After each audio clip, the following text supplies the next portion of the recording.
Olá, gurias e guris, tudo ok? Espero de coração que sim. E finalmente eu voltei com os vídeos de sexta-feira, que são os vídeos de mistérios, histórias sobrenaturais, até mesmo histórias heróicas.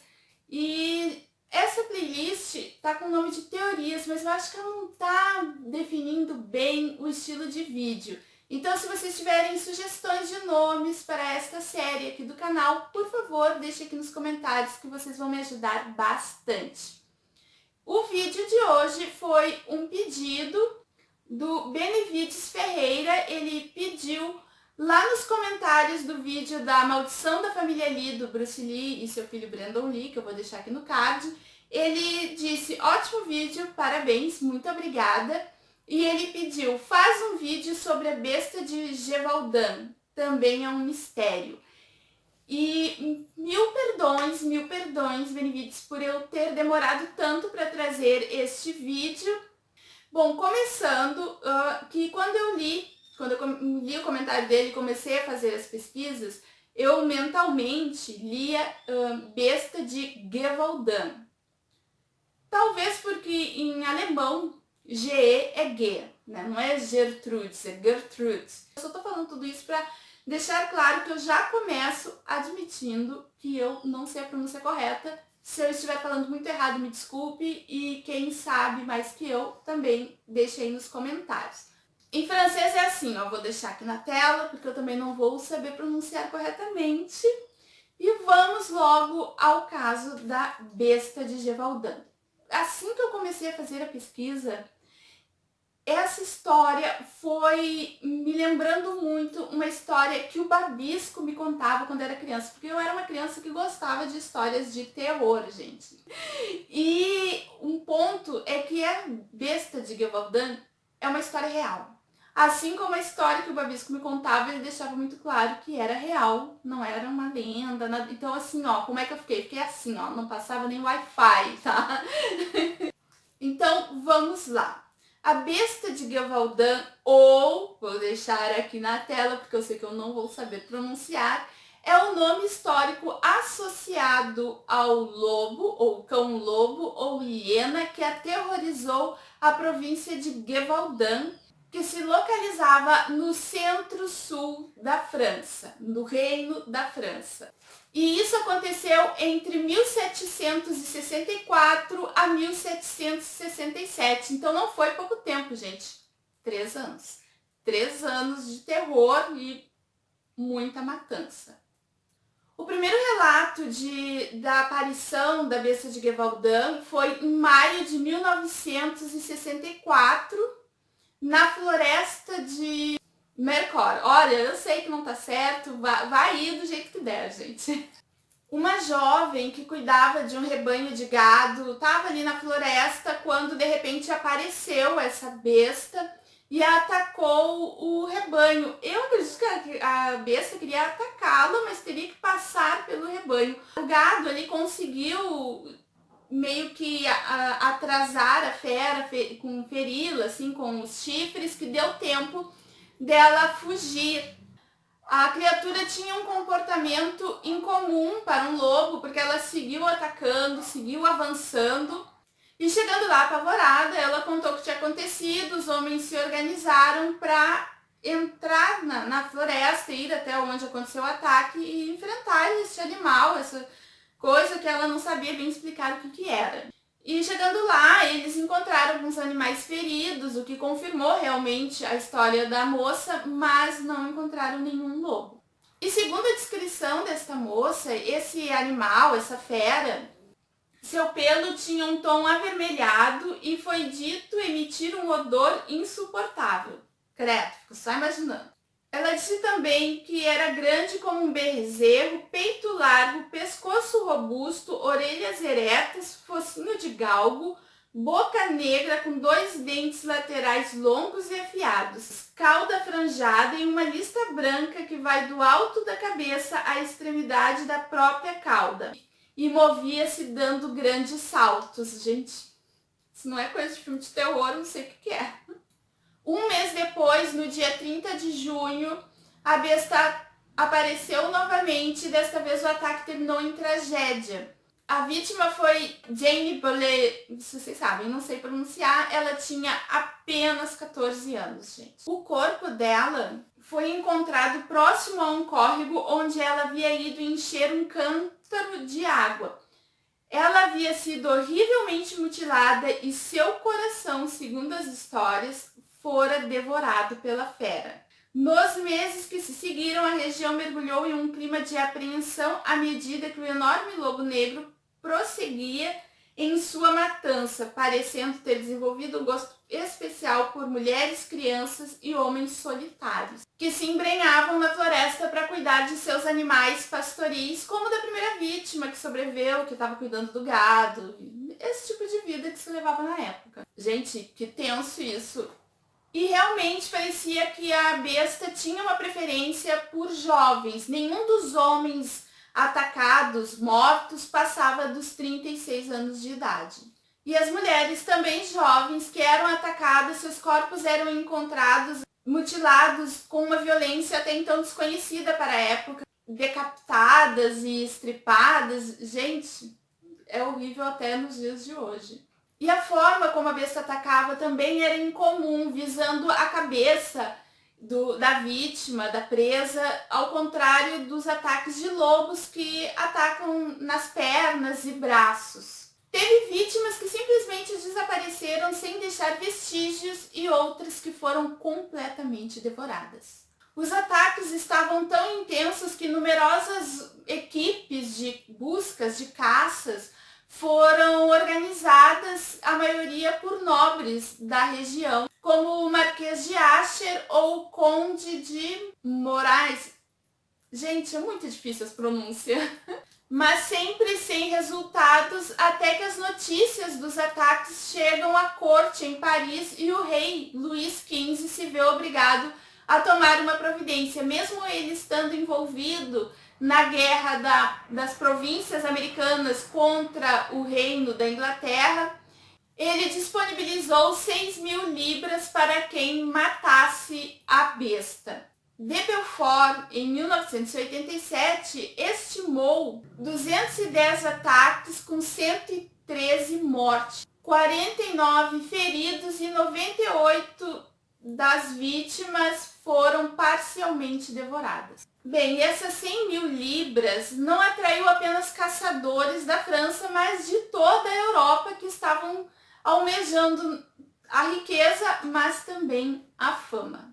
Em outubro de 1764, 2 caçadores se encontraram com a besta na floresta e eles deram 2 tiros numa distância de 10 passos, praticamente a queima-roupa. Atingiram a besta e conseguiram derrubá-la, mas antes que eles conseguissem recarregar os mosquetes para uma segunda salva de tiros, a besta conseguiu se levantar e correu para o bosque, gente. Alvejada e tudo, com 2 tiros, a queima-roupa. E os caçadores garantiam que sim, eles tinham conseguido atingir a besta, que conseguiu se recuperar com uma resistência, uma força que obviamente só poderia ser diabólica. E assim começa, né, a criar uma mística sobre a besta de Gévaudan, de que existia algo sobrenatural. Eu já estou desconfiando disso há muito tempo. Assim que eles contaram o que tinha acontecido, foi organizada uma equipe de busca e foram até o local aonde esses 2 caçadores se encontraram com a besta. Encontraram facilmente os rastros de sangue adentrando o bosque, exatamente no local em que os homens haviam alvejado a criatura. Diante da quantidade de rastros, todos acharam que seria questão de tempo até encontrarem a carcaça da fera em algum ponto da floresta. Os homens entraram na parte mais profunda da mata. Jura que eu ia ter coragem de fazer isso? Onde descobriram vários corpos de vítimas até então desaparecidas, mas nenhum sinal da fera responsável por aquele massacre.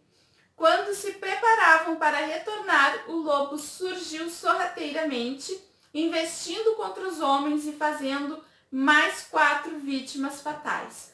E os sobreviventes contaram que eles alvejaram a fera e que cada vez que ela era atingida, ela se levantava novamente e voltava a atacá-los. Em fevereiro de 1965, chega na região, eu preciso ler o nome, né?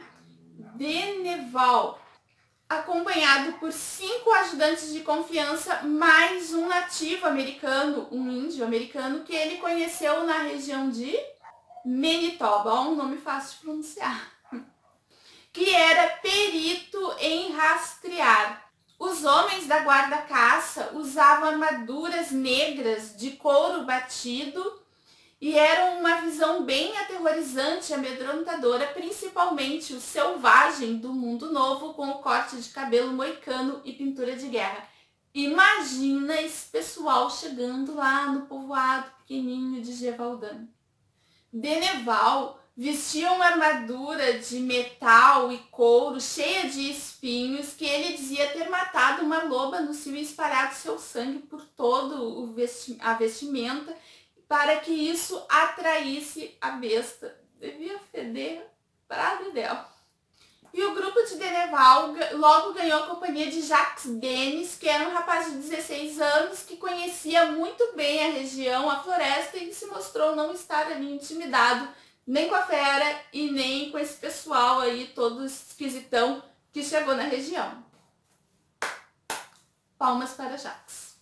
Jacques estava fazendo isso movido pela vingança, porque a besta atacou e assassinou a irmã mais velha dele e ele testemunhou tudo. Disse que viu a fera matar a irmã dele e arrastar o seu corpo sem vida para a floresta e ela jamais foi encontrada. Não conseguiram recuperar o corpo da irmã.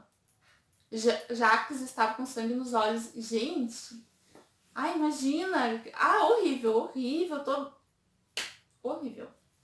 E em maio, finalmente, o plano de Deneval teve sucesso, mas não da forma como ele esperava. A fera foi atraída para a cidade durante as comemorações da Feira da Primavera. Durante seu ousado ataque, a besta matou várias pessoas, incluindo uma jovem de nome Marguerite, que estava enamorada de Jacques Denis. Jacques já tinha perdido a irmã. Daí a namoradinha atacada, Jacques não estava com sorte. Parecia que tinha uma rixa aí entre Jacques e a besta, não parece, gente? Furiosos, aldeões se armaram com ferramentas, paus, pedras e qualquer coisa que pudessem usar como arma para matar o monstro. Jacques e um grupo penetrou na floresta seguindo o rastro do lobo, mas acabou caindo em uma armadilha. Os homens acabaram morrendo. E se não fosse a chegada providencial de Deneval e seus homens, Jacques teria sido morto pela fera. Apesar de sobreviver, diz a lenda que os cabelos do rapaz ficaram completamente brancos e ele envelheceu muito fisicamente após esse ataque. E eu imagino que isso realmente possa ter acontecido, porque, né, é a irmã, é a noiva, é ver um bicho medonho desses quase morrer e isso realmente, o sofrimento realmente se manifesta fisicamente. Pouco depois deste ataque, que teria deixado 12 mortos, Deneval desistiu da caça. Não há o que fazer, teria escrito ao rei se desculpando. Ele continuou, a fera nos iludiu a entrar na floresta a fim de atacar impunemente o vilarejo. Claramente estamos diante de algo que desafia a razão e que age impelida pelo desejo de matar. Temo que nossa presença aqui apenas a torne mais selvagem e vingativa. Eu acho que o que Deneval começou a desconfiar é que não era uma simples fera, uma besta. Existia uma certa consciência, uma estratégia na mente daquele ser. E graças à desistência do Deneval, daí sim a fera estava livre, né? Atacando impunemente e os aldeões ali de Gévaudan ficaram à mercê da besta. Um dos conselheiros de Luís XV, que tinha ficado putaço com a desistência de Deneval, indicou um outro caçador, um tal de Antoine Beltrame, que era um taxidermista que tinha caçado tudo que era espécie de criaturas e feras por toda a Europa e África. E esse cara chegou lá sem muito estardalhaço, ao contrário do seu antecessor, e aparentemente de início não fez nada, mas ele estava tomando ali conhecimento da área, né? Conhecendo a floresta, se acostumando com os arredores. E durante essas incursões que ele fazia, ele acabou se encontrando com o moicano de Manitoba, que acabou recebendo ali o apelido de Manny, e eles dois se uniram para continuar a caçada. E foi em 21 de setembro de 1765, essa data me marcou, porque dia 22 de setembro é meu aniversário, finalmente a fera foi abatida por Antoine Beltrame. E era um lobo que media mais de 1,80 m e pesava mais de 90 quilos, gente. Dá para imaginar esse bicho, esse ser, com a boca cheia de presas que mediam mais de 1 polegada de comprimento. Eu não sei o quanto mede 1 polegada. Em uma fonte da minha pesquisa diz que Beltrame tentou preservar a caça para levar para Luís XV e assim receber a recompensa, mas que ele conseguiu apenas levar alguns restos, as presas do animal. Mas em outra fonte diz que não, que o Beltrame, ele era taxidermista, então ele empalhou realmente e levou a fera empalhada para Luís XV e assim recebeu a recompensa. Em ambas as fontes diz que sim, ele recebeu a recompensa. Então Antoine conseguiu a glória, a fama e a riqueza, e por mais de um ano a paz reinou em Gévaudan, até que na primavera de 1967, as mortes recomeçaram. 2 crianças haviam sido mortas e o corpo de uma mulher foi encontrado decapitado num descampado, e Antônio foi chamado para voltar a Gévaudan, mas ele disse que aquele serviço ali não era da fera e sim de um maníaco. E em 19 de julho, o Marquês Asher organizou a maior caçada, o maior grupo de caçada até então, com mais de 300 homens, e não encontraram nada. E por essa época passava pela região um desconhecido chamado Jean Chastel, e ele era um conhecido do Jacques Denis, que perdeu a irmã e a noiva, e então se ofereceu também para fazer parte aí da caçada, da busca por esta fera. Só que esse Jean tinha ali uma parada meio estranha a respeito dele também. Porque ele não era um caçador, ele era um especialista em lendas, folclore e superstições. E ele dizia que esse responsável pelas segunda onda de mortes não era um simples lobo, mas uma besta sanguinária aprisionada no corpo de um homem. Seria o que nós conhecemos hoje como lobisomem? Gente, e é real, foi muito bem documentada essa história, muito bem documentada para a época, tanto que a gente sabe das datas e do nome de todos os envolvidos, de vítimas, caçadores. Saber que tudo isso foi documentado, gente, dá mais medo ainda. Dá mais credibilidade para a história. Foi então que durante uma dessas incursões de Jean Chastel na floresta para caçar a besta, que testemunhas contam que Jean estava parado orando, quando de repente a besta aparece, mas não faz nada, fica apenas parada observando Jean. Nesse momento eu já teria corrido, quer dizer, eu nem teria ido fazer parte dessa incursão, né? Então ali, segundo os testemunhos das pessoas que estavam ali junto do Jean, a fera foi abatida com apenas um tiro. Lembram que antes dava um monte de tiro e a fera caía e levantava e seguia atacando? Pois então, Jean matou a fera com apenas um tiro de bala de prata benzida por um padre. E foi aí que se deu início a esse tipo de caçada que hoje a gente conhece, fazendo parte da lenda das histórias de lobisomem. E ao ser aberto o estômago da fera, foi comprovado que realmente ali se encontrava restos de corpos humanos. E por isso, né, por ter encontrado os restos humanos, eles realmente confirmaram, sim, é a besta de Gévaudan, mais uma no caso, e então depois disso não ocorreram mais ataques. Foi o fim do terror ali na região de Gévaudan.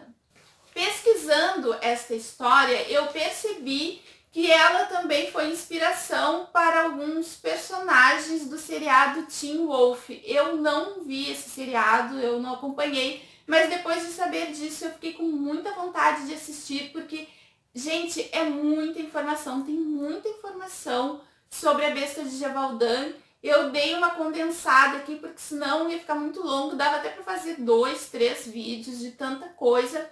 Mas os artigos que eu pesquisei para este vídeo, porque eu li muitos outros, mas os que eu usei para este vídeo estão linkados no meu post lá no blog. E agora eu vou encerrar contando mais ou menos a história que o Babisco me contava quando eu era criança, que fez eu ver algumas semelhanças aí com a besta de Gévaudan.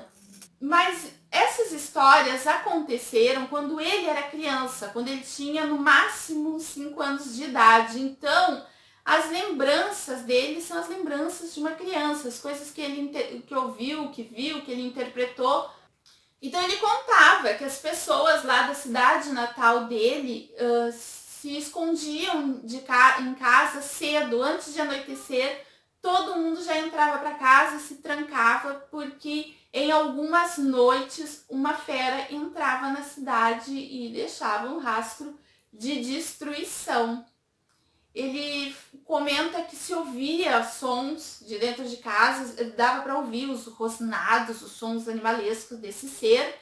E no dia seguinte, quando iam ver, tinha cachorro morto, mas assim, cães de grande porte. E animais, assim como bezerro, porco, tudo mutilado na região da garganta, que era uma coisa realmente que era atribuída a uma coisa sobrenatural. Não era um lobo ou um cão selvagem, porque ele atacava animais muito grandes. O Babisco não sabe como surgiu, como desapareceu, porque era realmente as lembranças de uma criança, né, gente? Por favor, gente, comentem comigo o que vocês acham disso tudo, da história da besta de Gévaudan. Era um lobo? Era um lobo selvagem? Era um animal selvagem? Ou era realmente algo sobrenatural?